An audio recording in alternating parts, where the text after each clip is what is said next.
Hi guys, my name is Sishan and you're watching my channel SB Designs. So today I'm going to redesign the Peugeot 505 brake, not the 1970 model.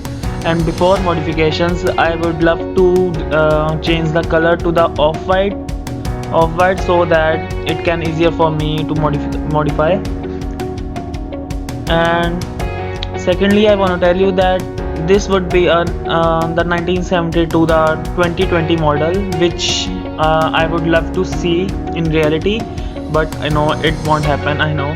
So in this video, I have modified the headlamps, the stands. I have reduced the stands between the distance between the distance between the road and the car, and I have changed the wheels. And this is a look like an MPV, so I have reduced this to a sedan car.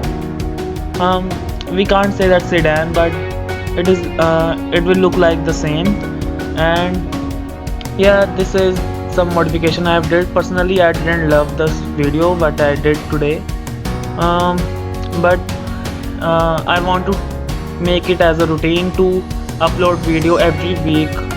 So if you don't like this video, please don't hit the dislike button, but hope you guys like my video.